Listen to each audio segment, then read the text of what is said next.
It was a Tuesday afternoon when my phone buzzed with a text message that would eventually destroy everything I had spent 15 years building. But at that moment, sitting in my small home office with afternoon sunlight streaming through the blinds, I had no way of knowing that the person on the other end of that message was about to become my worst enemy. The text was from Marcus. Hey stranger. Long time no see. I'm in town for a few days. Drinks tonight?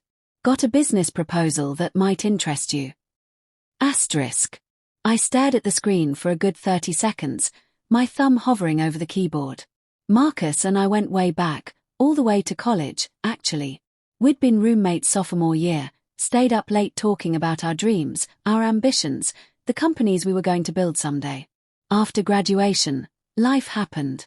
He moved to the West Coast, I stayed here in Chicago.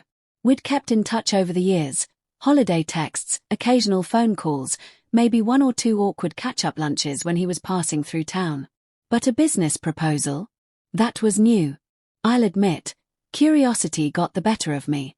Maybe even a little bit of ego. Marcus had done well for himself, really well. He'd started some kind of consulting firm out in Silicon Valley, made connections with people who had actual money, actual influence. The kind of people who didn't just talk about changing the world but actually wrote checks to make it happen.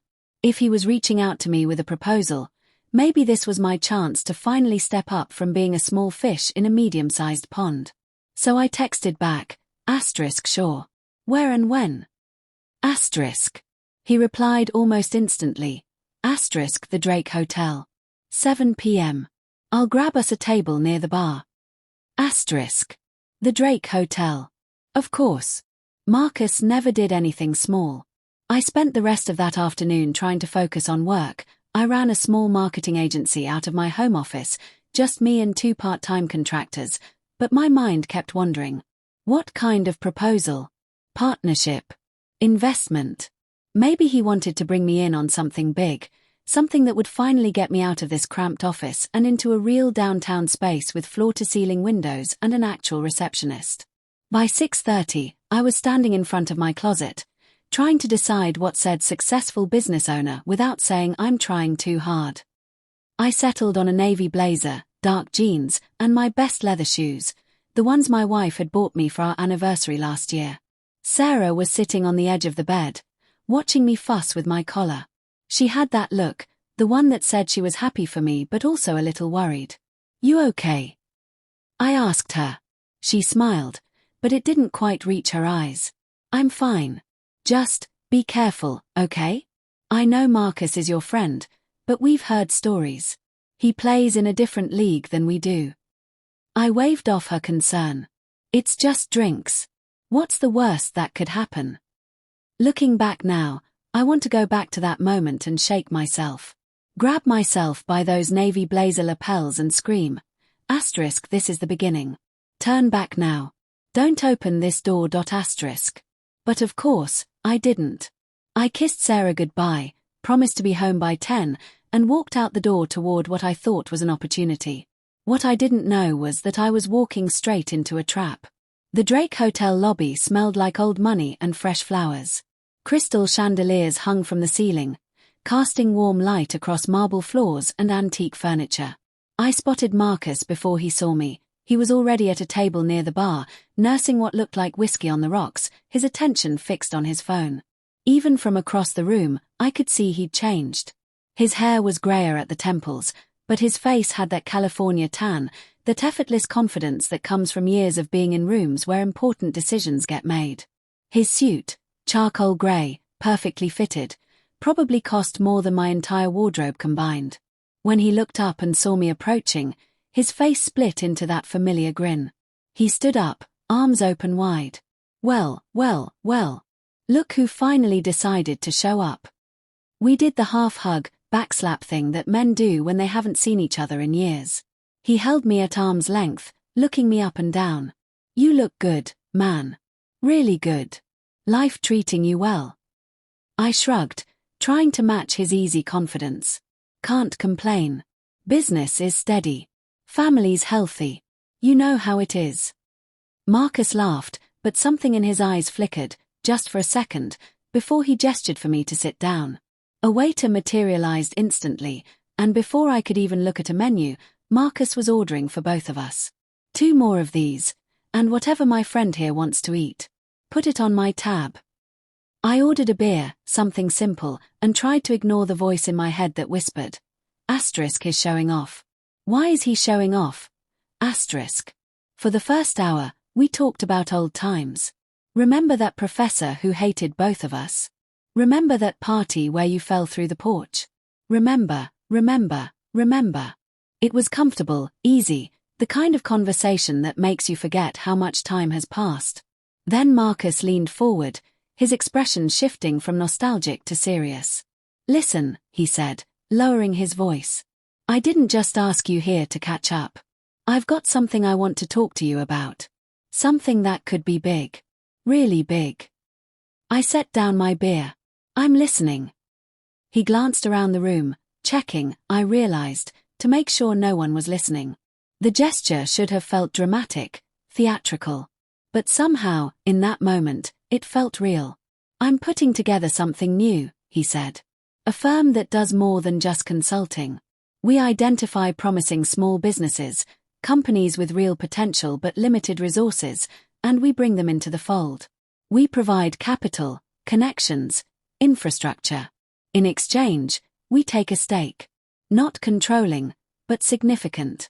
Enough that when these companies blow up, we blow up with them. I nodded slowly, processing. So, like a venture capital firm, but with more hands-on involvement. Exactly. His eyes were bright now, intense. And I've been thinking about who I want to bring in as partners. People I trust. People who know how to run a business from the ground up, not just throw money at spreadsheets. He paused, letting that sink in. I want you to be one of those people. The words hung in the air between us. For a moment, I forgot to breathe. Me. I finally managed. Marcus, I run a 3-person marketing shop out of my house. I'm not exactly. You're exactly what I need, he interrupted. You've been in the trenches. You know what it's like to chase clients, to worry about payroll, to build something from nothing.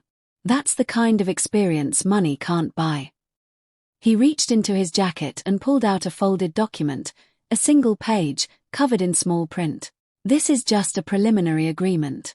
A letter of intent. It basically says we're exploring a partnership together. It's non-binding, you can walk away at any time. But I need you to sign it so I can show my investors that you're on board. It unlocks the next phase of funding. I stared at the document. 15 years of struggling, of scraping by, of watching other people get the breaks while I worked 60-hour weeks just to stay afloat. And now here it was, wrapped in a bow, handed to me by an old friend. Can I take it home? I asked. Show it to Sarah, think about it overnight. Marcus's expression flickered, just for a fraction of a second. Then the smile was back. Of course, man. Take your time. But... He leaned forward again. There's another investor interested in this spot. Someone with deeper pockets than you. I told them I had to give my old friend first shot, but I can't hold them off forever. If you want in, we need to move fast. Fast. I should have known then. Good opportunities don't need pressure. Pressure is what people use when the opportunity isn't as good as it looks. But I didn't know that yet. I folded the document and put it in my pocket. I'll call you tomorrow. Marcus raised his glass. To old friends and new beginnings. We clinked glasses. I drank. And somewhere in the back of my mind, a tiny voice whispered. Asterisk, you just made a deal with the devil. You just don't know it yet. Asterisk. I got home around 10:30, slightly buzzed from the beer and buzzing with excitement. Sarah was on the couch, reading, but she set her book aside the moment I walked through the door. So, how was it? I pulled the document from my pocket and waved it like a trophy. Life-changing, maybe. Take a look at this. She took the paper, adjusted her reading glasses, and started scanning. I watched her face as she read, waiting for the smile, the excitement, the validation that this was real. Instead, her eyebrows drew together. She read it again. Then a third time. David, she said slowly. Have you actually read this? I shrugged. Skimmed it. Marcus said it's just a preliminary agreement. Non-binding. Basically just says we're exploring a partnership. She held up the paper. It says you're assigning him 51% ownership of your business. It says you agree to hand over all client lists, all intellectual property, all financial records for due diligence purposes. It says. What? I grabbed the paper from her hands and started reading properly for the first time. The language was dense, full of legal jargon I didn't fully understand. But Sarah was right. Buried in the middle of the second paragraph, in language that seemed designed to be overlooked, was a clause that granted Marcus's company temporary stewardship of all business assets during the due diligence period. Temporary. But temporary meant what, exactly? A week? A month? And stewardship? What did that even mean? It's just standard language, I said, but my voice sounded thin even to me. Marcus explained it. It's to show his investors that I'm serious. Sarah set the paper down on the coffee table like it might bite her. David, I love you. But you need to show this to a lawyer before you do anything. Tomorrow morning. First thing. I wanted to argue. I wanted to defend Marcus, to defend my judgment, to defend the dream that had been dancing in my head all evening. But the look on Sarah's face stopped me cold. She wasn't trying to rain on my parade. She was scared. You really think it's that bad? I asked. I think, she said carefully, that if this is such a great opportunity, it shouldn't depend on you signing something tonight without proper advice. If Marcus is really your friend, he'll understand waiting 48 hours. She was right. Of course she was right. And yet, even as I nodded and agreed to call a lawyer in the morning, a small part of me resented her for being the voice of reason. For making me doubt. For potentially costing me the chance of a lifetime. I didn't sleep well that night. I kept replaying the conversation with Marcus, looking for signs I might have missed. The way he'd glanced around the room before bringing out the document. The flicker in his expression when I asked to take it home. The pressure to move fast. By 3 a.m., I was sitting at the kitchen table with the document spread out in front of me, trying to make sense of it. The more I read, the more uncomfortable I became. Words like indemnification and binding arbitration and irrevocable transfer. This didn't read like a preliminary agreement. It read like what? I didn't know. I wasn't a lawyer. At 8 a.m. sharp, I called my cousin Rachel. She wasn't a corporate lawyer, she did family law, mostly divorces and custody battles, but she knew people. She promised to get back to me by noon. At 11:30, my phone rang. It wasn't Rachel. It was Marcus. Hey, man. Just following up. Have you had a chance to think about our conversation? I hesitated. I'm still reviewing the document. My cousin's looking at it for me. She knows a corporate attorney who. Your cousin. Marcus's voice changed, just slightly, but I caught it. A note of something that might have been annoyance. Or maybe concern. David, I told you, this is time sensitive. The other investor is breathing down my neck. If we don't move by end of day today, I have to offer the spot to him. My stomach clenched. End of day today. Marcus, that's not enough time. You said I could. I said I'd give you first shot. I didn't say I could hold off the wolves forever. A pause. Look, if you're not interested, just tell me. No hard feelings. But if you want in, I need an answer by 5 p.m. Signed document. That's the best I can do. The line went dead. I stared at my phone, my mind racing. 5 p.m. 5.5 hours to make a decision that could change everything. Sarah found me still sitting at the kitchen table an hour later, staring at the same paragraph I'd been reading since Marcus hung up. What happened? She asked. I told her. Her face went pale. David, this is crazy. You can't make a decision like this under this kind of pressure. It's a classic tactic. I know it's a tactic, I snapped. I'm not stupid. But what if he's telling the truth? What if there really is another investor, and I'm about to lose everything because I'm too scared to sign a piece of paper? Sarah sat down across from me. Her voice was gentle but firm. If there's really another investor, and if Marcus really wants to work with you, he'll wait until you've had proper advice. If he won't wait, that tells you everything you need to know. I wanted to believe her. But the dream was still there, shimmering in front of me. The office with floor-to-ceiling windows. The receptionist. The respect of people who'd always looked past me. At 2 p.m., Rachel called back. The corporate attorney she knew had looked at the document. His verdict, relayed through Rachel, was simple: don't sign this. It's a trap. The due diligence clause gives them access to everything, and there's nothing in here that requires them to give it back. This isn't a partnership agreement. It's a takeover. I thanked Rachel, hung up, and sat in silence for a long time. Then I called Marcus. I can't sign it, I said. Not like this. Not without my own attorney reviewing it properly.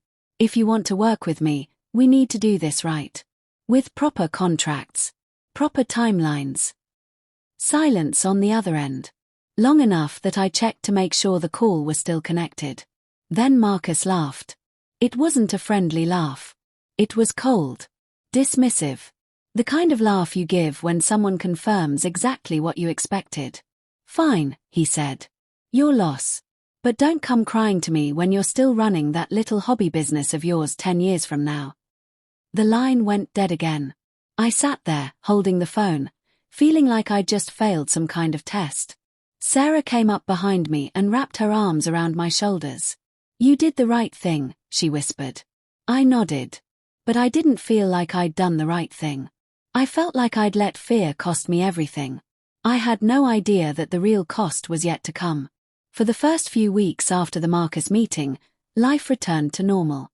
I threw myself back into my work, trying to forget the opportunity that got away. Sarah was supportive, never saying I told you so, even though she'd been right about everything. But then strange things started happening. It began with a client, one of my biggest, a regional restaurant chain I'd been working with for nearly 5 years. They'd always paid their invoices within 30 days, like clockwork. But this month, the payment didn't come. I waited a week, then sent a polite follow-up email. No response. Another week. Another email. Still nothing. Finally, I picked up the phone. Hey, it's David from Agency Name. Just checking in on that outstanding invoice. Oh, David. Hi. The client's voice was strange, uncomfortable. Actually, I've been meaning to call you. We've decided to go in a different direction with our marketing. I blinked. Different direction. But we've been working together for 5 years. Is something wrong?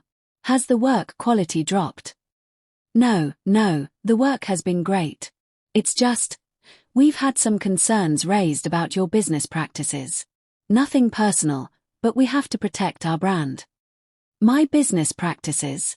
What are you talking about? A pause. Look, I probably shouldn't say anything. But someone reached out to us, sent documentation showing some irregularities in your billing. We had our legal team look at it, and they advised us to cut ties. I'm sorry, David. I really am. The line went dead. I sat at my desk, my hand still holding the phone to my ear, long after the dial tone had started. Irregularities in my billing? That was impossible. I ran a clean shop. Every invoice was itemized, every charge approved in advance. There were no irregularities. But someone had sent them documentation. Someone had made them believe I was dishonest. Who? The answer came 3 days later, when another client called with the same story. Then another. Within 2 weeks, I'd lost 4 major accounts, nearly 60% of my revenue. Sarah found me at the kitchen table that night, surrounded by spreadsheets and bank statements, trying to figure out how we were going to make mortgage payments. David, what's happening? I told her. About the calls. About the documentation. About the mysterious someone who was systematically destroying my reputation. Her face went pale. Marcus. The name hung in the air between us. But how? I asked. How could he possibly have documentation of anything? I never signed his agreement. He never had access to my files. Sarah was already reaching for her laptop. Let me see those emails again, the ones from the clients. We spent the next hour going through every communication. And there, buried in the details, was a pattern I'd been too blind to see. Each client mentioned documentation that had been sent to them anonymously. Each described the same set of allegations: inflated billing, double charging, misrepresentation of services. And each had received the package at roughly the same time, about 2 weeks after my meeting with Marcus. "He's destroying me," I whispered. "He's taking everything I've built, and I don't even know how to stop him." Sarah reached across the table and took my hand. "Then we find out how. And we find proof. And then we figure out what to do about it." The next morning, I started digging. I pulled up every email Marcus had ever sent me, going back years. I looked for connections, for patterns, for anything that might explain how he'd gotten access to my client information. But there was nothing. Just occasional catch-up messages, holiday greetings, the normal back and forth of two people who used to be friends. Then I remembered something. Weeks before Marcus reached out, I'd gotten a strange email, one I'd almost deleted as spam. It was from an address I didn't recognize, with a subject line that said, "Security alert. Your account has been compromised." The email looked legitimate. It had my company logo, my correct email address, everything. It asked me to click a link to verify my account information. I'd almost clicked it, but something made me hesitate. Instead, I'd forwarded it to my IT guy, a friend who handled security for a few small businesses. He'd written back, "Phishing attempt. Delete it." I'd deleted it and forgotten all about it. Until now. I scrolled through my email archives, searching for that message. It took nearly an hour, but I found it, buried in my spam folder, where I'd moved it after my IT guy's warning. I stared at the email, my mind racing. It had come 2 weeks before Marcus reached out. 2 weeks before the business proposal. 2 weeks before everything started falling apart. Was it connected? Could Marcus have been behind that phishing attempt? I forwarded the email to my IT guy again, with a new message: "Can you trace this? Find out who really sent it." His response came 3 hours later. "This is sophisticated. The sender used multiple proxies, but I found a footprint. The domain was registered through a service that requires ID verification. The registrant is a shell company based in Delaware, and the manager of that shell company." He'd attached a document. I scrolled down to the name. Marcus Weber. My hands started shaking. Marcus hadn't just tried to trick me into signing a bad contract. He'd tried to hack into my systems months earlier. And when that failed, he'd found another way in, by pretending to be my friend. But how had he gotten my client list without access to my systems? The answer came when I checked my sent emails. There, buried in the archives from 2 months ago, was a message I'd sent to Marcus. It was from before our meeting, back when we were still just catching up, talking about old times. In the message, I'd attached a file. A PDF. A case study I'd done for one of my clients, showing the work we'd done for them. The file had been scrubbed. I'd removed client names, financial details, anything sensitive. But the metadata. I opened the file and checked the properties. And there it was, in the document metadata, embedded in a way I'd never even thought about, were the names of every client I'd ever worked with. Every project. Every invoice amount. It was all there. Everything Marcus needed to destroy me. I'd handed it to him myself. The realization hit me like a physical blow. I'd spent weeks blaming myself for not signing Marcus's agreement, for being too cautious, too afraid to take a chance. And all along, the danger wasn't in what I hadn't signed. It was in what I'd already given him. I called Sarah at work. She could hear something was wrong in the first word I spoke. "David. What happened? I need you to come home. There's something I have to show you." She was there within 40 minutes. I walked her through everything: the phishing email, the metadata in the PDF, the clients who'd been contacted with documentation of my supposed fraud. When I finished, Sarah was quiet for a long moment. Then she asked a question that stopped me cold. "David, Where did Marcus get the actual documentation? The fake invoices, the inflated billing records. Those aren't in your metadata. Those are fabricated documents. Someone had to create them. I stared at her. What are you saying? I'm saying that to make this work, Marcus needed help. He needed someone who knew your business well enough to create convincing fakes. Someone who had access to your actual invoice templates, your billing practices, your client history. The implications landed like stones dropping into still water. Someone close to me. Someone I trusted. But who? I started making a list. My 2 part-time contractors. My accountant. My assistant, a young woman named Chloe who'd been with me for nearly 3 years. Sarah herself, though I dismissed that thought almost immediately. One by one, I eliminated them.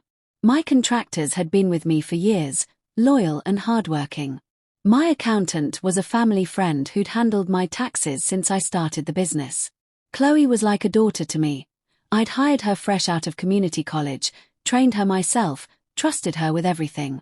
But as I thought about Chloe, something nagged at me. A memory, just out of reach. Something she'd said, weeks ago, that had seemed innocent at the time. I scrolled back through my text messages, looking for the conversation.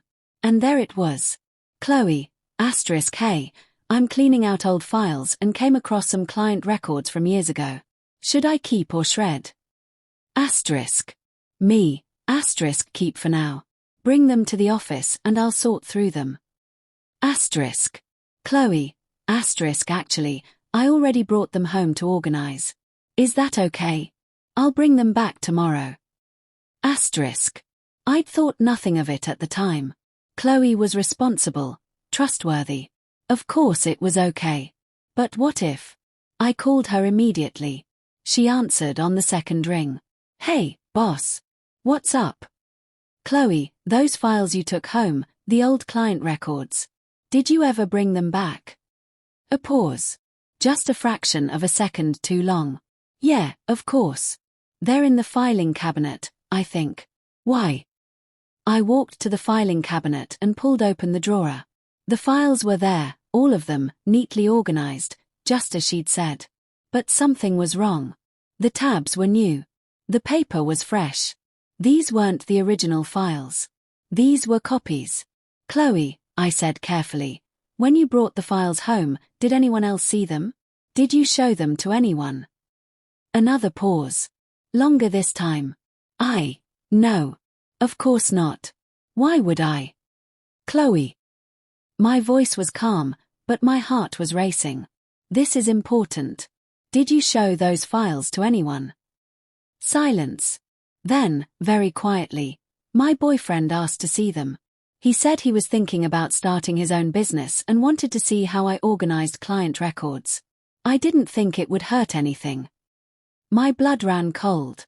Your boyfriend. What's his name? Marcus. Marcus Weber. Do you know him? He said you two were old friends. I closed my eyes. The world seemed to tilt beneath my feet. Chloe, listen to me very carefully. Where are you right now? I'm at home. Why? Stay there. Don't go anywhere. Don't call anyone. I'm coming over, and we need to talk. I hung up and looked at Sarah. Her face told me she'd already guessed. Chloe, she whispered. I nodded. Marcus is her boyfriend. He's been using her to get access to everything. Sarah's hand went to her mouth. Oh, David. Oh no. But as devastating as this discovery was, it was nothing compared to what came next.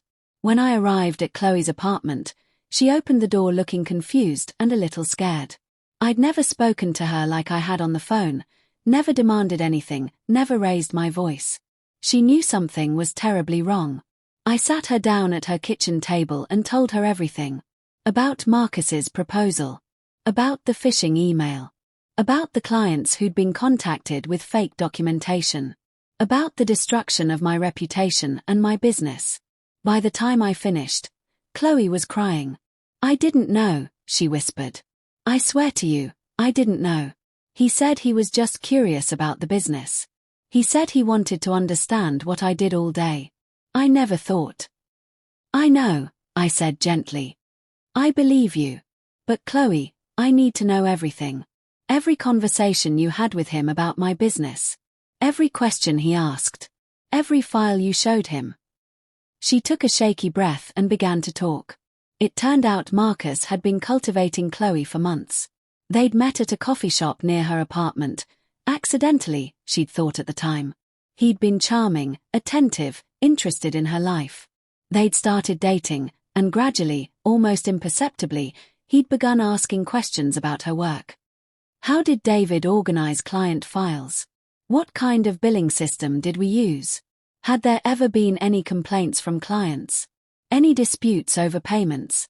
Chloe had answered everything, thinking she was just sharing stories about her day. She'd even brought home files at his suggestion, so we could look at them together, and he could understand what I actually do. She'd had no idea. But then she told me something that changed everything. There's something else, she said, her voice barely above a whisper. Marcus mentioned that you turned down his business proposal. He was really angry about it. He said you'd regret it. He said. She trailed off, looking at me with terrified eyes. He said what? He said that by the time he was done, you'd have nothing left. No business. No reputation. No family. The last word hit me like a punch to the gut. No family. What does that mean? What did he say about my family? Chloe was crying harder now.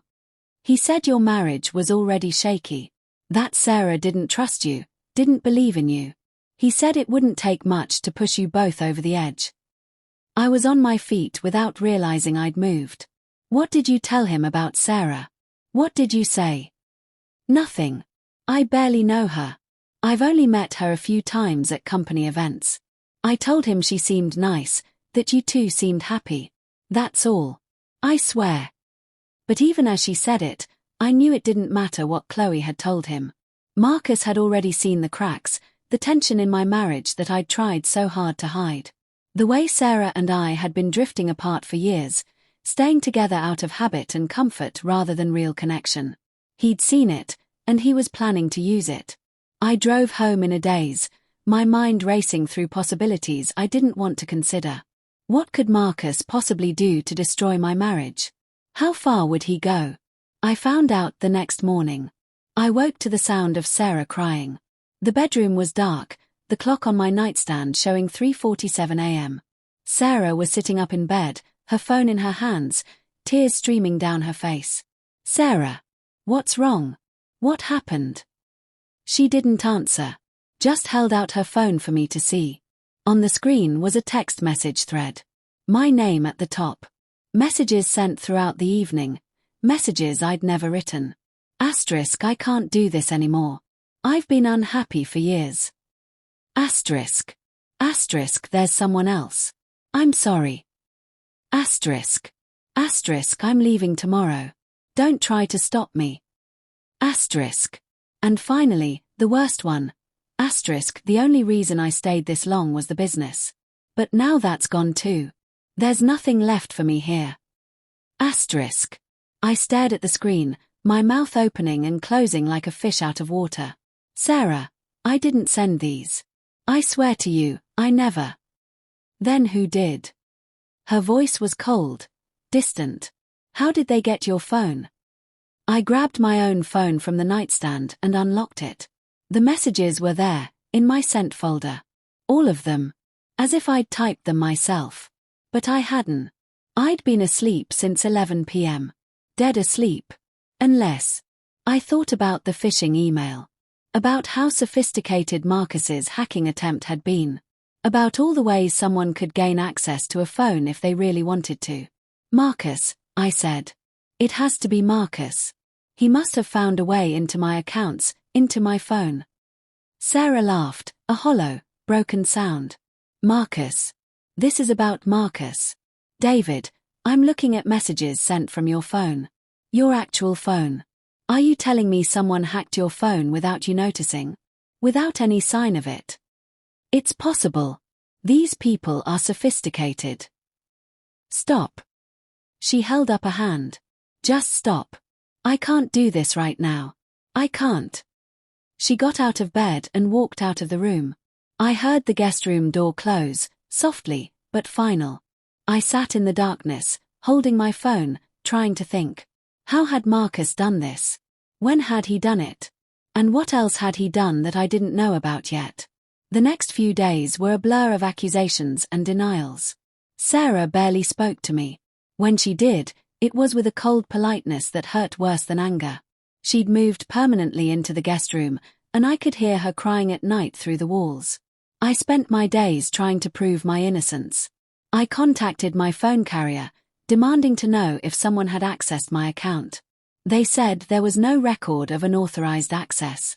I changed all my passwords, installed additional security software. Nothing. Meanwhile, the attacks on my business continued. More clients left. My remaining contractors, sensing the ship was sinking, found other jobs and resigned. Within 3 weeks of that first client call, I had no business left. Just debts, empty bank accounts, and a marriage that was crumbling around me. I hit rock bottom on a Thursday afternoon. I was alone in the house. Sarah was at work, avoiding me as much as possible, when there was a knock at the door. I opened it to find a process server holding a stack of papers. David Chen. Yes. You've been served. He handed me the documents and walked away. I stood in the doorway, reading, as the world collapsed around me. It was a lawsuit. From 3 of my former clients. They were suing me for fraud, misrepresentation, and breach of contract. The total damages sought: $1.2 million. $1.2 million. I didn't have $1.2 million. I didn't have 1.2 thousand. The business was gone. Our savings were nearly depleted. We had the house, barely, and retirement accounts that would be wiped out by legal fees alone. And at the bottom of the lawsuit, in the section listing evidence, was the worst part. See attached Exhibit A, billing records showing systematic overcharging and fraud, provided by a whistleblower with direct knowledge of the defendant's practices. The attached documents were perfect. They looked exactly like my real invoices, the formatting, the language, everything. But the numbers were inflated. The hours were padded. Services that had never been provided were listed and billed. And at the bottom of each one, in the prepared by field, was my assistant's name. Chloe.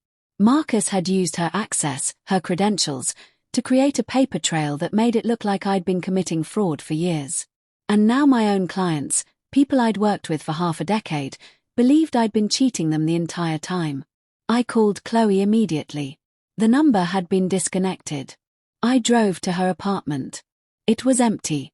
The landlord told me she'd moved out 2 weeks ago, owing 2 months back rent. No forwarding address. She was gone. And she'd taken any chance I had of proving my innocence with her. That night, I sat in my dark living room and contemplated the end. Not of my life, I wasn't there yet, though I understood now how people could get there. But the end of everything I'd built. The end of my marriage. The end of my reputation. The end of any future I'd imagined for myself. Sarah came home around 9 p.m. She walked past the living room without speaking, then stopped. Came back. Stood in the doorway. David. I looked up. I don't know what she saw on my face, but something made her step into the room. Sit down across from me. Talk to me. I told her everything. The lawsuit. The forged documents. Chloe's disappearance. The $1.2 million. When I finished, she was quiet for a long time. Then she reached out and took my hand. I believe you, she said quietly. I stared at her. What? I believe you didn't send those texts. I believe Marcus is behind this. I believe you're being destroyed by someone who used to be your friend. She squeezed my hand. I'm sorry it took me so long to see it. I was scared. And hurt. And it was easier to blame you than to face the truth, that someone out there is that evil. I started crying. I couldn't help it. For the first time in weeks, someone believed me. Someone was on my side. We're going to fight this, Sarah said. Together. But David, we can't fight it the way they expect. We can't just defend ourselves. We have to go on offense. We have to find proof. Real proof. And then we have to destroy him the way he tried to destroy us. I looked at my wife, my partner, my ally, and felt something I hadn't felt in months. Hope. The next morning, Sarah and I sat at the kitchen table with coffee and notebooks, planning our counterattack. We had no money for lawyers, no connections in high places, no evidence we could use in court. All we had was each other and a burning determination to survive. We need to find Chloe, Sarah said. She's the key. If we can get her to testify that Marcus forced her to create those fake documents, the whole case falls apart. Assuming we can find her. Assuming she'll talk to us. Assuming Marcus hasn't paid her off or threatened her into silence. That's a lot of assumptions. But what choice do we have? She was right. Chloe was our only lead. I started by searching for her online, social media, public records, anything that might tell me where she'd gone. Her Facebook account had been deleted. Her Instagram was gone. Her LinkedIn profile had been taken down. It was like she'd vanished from the face of the earth. But people don't just vanish. They leave trails. I thought about Chloe, who she was, what she loved, where she might go. She'd grown up in a small town about 3 hours from the city. Her mother still lived there. Her best friend from high school had recently moved back after a divorce. If I were Chloe, running from a mess I'd helped create, where would I go? Home. Back to the people who'd known me longest, who'd love me no matter what. I found her mother's address through public records and made a decision. I'm going to drive up there, I told Sarah. Talk to her mother. See if she knows anything. And if she calls the police. I shrugged. Then I'll deal with that. But I have to try. The drive took 4 hours through rain that matched my mood. By the time I reached the small town where Chloe grew up, it was late afternoon. I found her mother's house, a small bungalow with a well-maintained garden and a for sale sign in the front yard. I knocked on the door. A woman in her 60s answered, wiping her hands on a dish towel. Can I help you? Mrs. Patterson. My name is David Chen. I'm Chloe's former boss. I'm looking for her. Her mother's face closed like a door slamming shut. Chloe doesn't work for you anymore. She's moved on. I don't know where she is. Mrs. Patterson, please. I'm not here to hurt her. I'm not here to get her in trouble. I just need to talk to her. There are things she knows, things that could save my life. Literally save my life. I must have looked as desperate as I felt, because something in her expression softened. Just slightly. She's in trouble, isn't she? My Chloe. She's in real trouble. Yes, but she's not the only one. And the people who caused this trouble, they're the ones who should pay. Not her. Not me. Mrs. Patterson studied me for a long moment. Then she stepped back from the door. You'd better come in. I sat in her small living room, surrounded by family photos and crocheted Afghans, and listened as Chloe's mother told me a story I hadn't expected. Chloe had come home about 3 weeks ago, she said. Distraught. Scared. She wouldn't tell her mother what had happened, but she was clearly running from something, or someone. She'd stayed for a few days, then left again. Her mother hadn't heard from her since. But she left something, Mrs. Patterson said quietly. She told me to keep it safe. To only give it to someone who came asking about Marcus. Someone who looked like they'd been through hell. She reached into a drawer and pulled out a USB drive. I don't know what's on this. I didn't look. But Chloe said it would explain everything. She said she was sorry, so sorry, and that she hoped whoever found this would forgive her. My hands shook as I took the drive. Mrs. Patterson, do you have any idea where Chloe went after she left here? Her mother shook her head. She wouldn't tell me. Said it was safer that way. But she mentioned something about a friend from college. Someone who lived near the lake. That's all I know. I thanked her, promised to find Chloe and help her if I could, and drove back to the city with the USB drive burning a hole in my pocket. Sarah was waiting when I got home. We plugged the drive into my laptop and held our breath as the files loaded.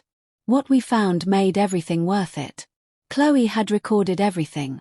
Audio recordings of conversations with Marcus, where he coached her on what to say, what documents to create, how to make the fraud look real. Screenshots of text messages where he threatened her if she backed out. Copies of the fake invoices she'd created at his direction. Even a video, recorded secretly on her phone, of Marcus laughing about how easy it had been to destroy me. "By the time I'm done with David," he said in the video, "he'll have nothing. No business. No money. No wife.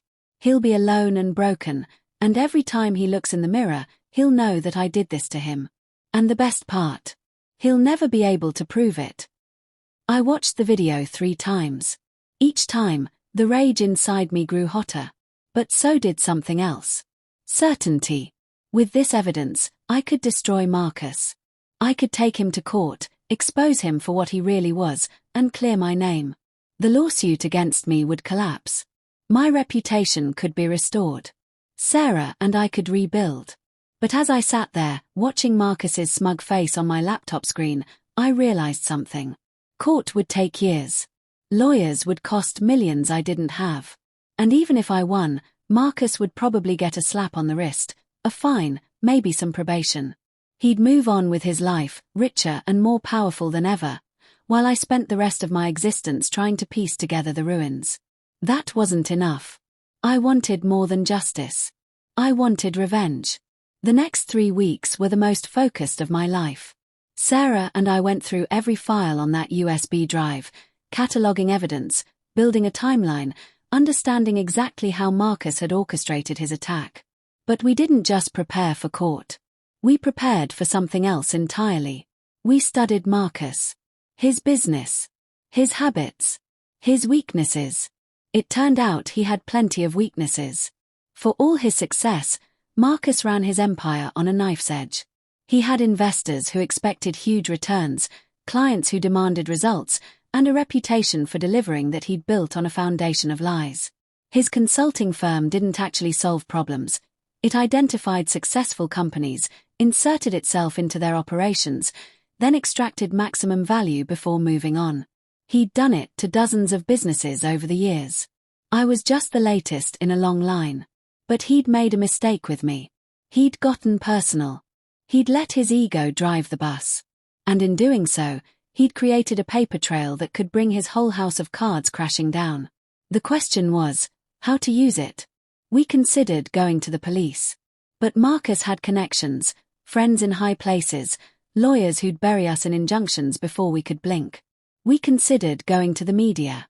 But without a compelling story, without a victim they could sympathize with, we'd be just another disgruntled business owner making accusations. No. We needed something bigger. Something that would hit Marcus where it hurt most. His investors. If we could show them what Marcus really was, a fraud, a manipulator, a destroyer of businesses, they'd pull their funding so fast his head would spin. Without their money, his empire would collapse. The clients who'd hired him based on his reputation would flee. The partners who'd trusted him would turn their backs. He'd be left with nothing. Just like he'd tried to leave me. The plan was simple in concept but required perfect execution. Step 1. Create a website documenting everything Marcus had done to me and to others. Use the evidence Chloe provided to tell the full story, with names, dates, documents, recordings. Make it undeniable. Step 2. Send the website link to every single one of Marcus's investors, clients, and partners. Anonymously, so he couldn't trace it back to us. Let the evidence speak for itself. Step 3. Sit back and watch the dominoes fall. But to make it work, we needed more than just my story. We needed others. Other victims who'd been destroyed by Marcus and were willing to share their experiences. Sarah found the first one. Her name was Patricia. She'd run a small tech company that Marcus had targeted 5 years ago. He'd posed as an investor, gained her trust, then systematically stripped her of intellectual property and client relationships. By the time she realized what was happening, her company was worthless. She'd spent years trying to rebuild, but the damage was done. When I called her, she was hesitant at first. Afraid. Marcus had threatened her, she said. Warned her that if she ever spoke out, he'd destroy her completely. He can't destroy you any more than he already has, I told her. And if we work together, We can make sure he never does this to anyone else." She agreed to talk. Over the next 2 weeks, we found 6 more victims. 6 people whose lives Marcus had ruined. 6 stories of betrayal that mirrored my own. Together, we built a case that would stand up to any scrutiny. The website went live on a Tuesday morning. By Tuesday afternoon, my phone was ringing off the hook. The first call was from a reporter. Then another. Then a third. By Wednesday morning, the story had gone viral. "Serial fraudster exposed by Victims Network" read one headline. "Silicon Valley consultant accused of destroying dozens of small businesses" read another. Marcus tried to fight back. He issued denials, threatened lawsuits, hired crisis PR firms to spin the narrative. But the evidence was overwhelming. The recordings of his own voice, coaching Chloe on how to create fake documents. The screenshots of threatening texts. The testimonies of 7 victims, all telling the same story. Within a week, his investors had frozen all funding. Within 2 weeks, his clients had started fleeing. Within a month, his company had filed for bankruptcy. I watched it all from my living room, sitting next to Sarah, holding her hand. It was the most satisfying thing I'd ever experienced. But the best part came on a Thursday afternoon, 3 weeks after the website launched. My phone rang. Unknown number. I answered. David. Marcus's voice. Hoarse. Broken. Nothing like the confident man who'd bought me drinks at the Drake Hotel. "David, please. You have to make this stop." I said nothing. "You're destroying me. Everything I built. It's all gone. The investors pulled out. My partners are suing me. My wife left me and took the kids. I have nothing left." Still, I said nothing. "Please. Call off the website. Tell them it was all a mistake. I'll do anything. I'll pay you whatever you want. Just make it stop." I let the silence stretch for a long moment. Then I spoke. "Marcus, do you remember what you said in that video? The one Chloe recorded. You said that when you were done with me, I'd have nothing. No business. No money. No wife. Alone and broken." He was quiet. "Well," I continued, "looks like you were right. About all of it. Except you got the names wrong." I hung up. The lawsuit against me was dropped within a month. My former clients, having seen the evidence, realized they'd been manipulated and withdrew their claims. Some even apologized, though the damage to our relationships was done. I didn't try to rebuild the business. The energy just wasn't there anymore. Instead, Sarah and I used the experience to start something new, a non-profit that helps small business owners recognize and defend against predatory investors. We call it the Founders Shield, and in the first year alone, we helped 17 entrepreneurs avoid the trap that had destroyed me. Chloe eventually resurfaced. She'd been living with that college friend near the lake, terrified that Marcus would find her, terrified that I'd blame her for everything. When she saw the website, saw that I'd used her evidence to bring Marcus down, she reached out. We met for coffee. She cried. Apologized. Explained how Marcus had manipulated her, isolated her from friends and family, made her believe she was in love with him. It was textbook emotional abuse, and she'd been as much a victim as I was. I forgave her. Not because what she did was okay, it wasn't. But because holding on to anger wouldn't help either of us heal. And because, in the end, she'd done the right thing. She'd kept the evidence. She'd made sure it found its way to me. Some debts can only be repaid by moving forward. It's been 2 years since that night at the Drake Hotel. 2 years since Marcus walked into my life and tried to destroy it. Sometimes I still think about him. Wonder where he is, what he's doing. The last I heard, he'd moved to another state, started over with nothing. Maybe he's learned something from all this. Maybe he hasn't. Either way, he's no longer my concern. What I think about more often is trust. Before Marcus, I trusted easily. Too easily, probably.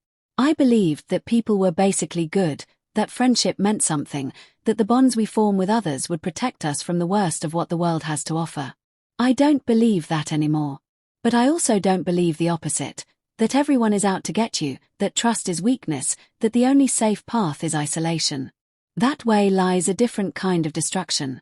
A loneliness that eats away at you from the inside. The truth, I've learned, is somewhere in between. Trust, but verify. Love, but pay attention. Open your heart, but keep your eyes open. The people who deserve your trust won't mind being checked on now and then.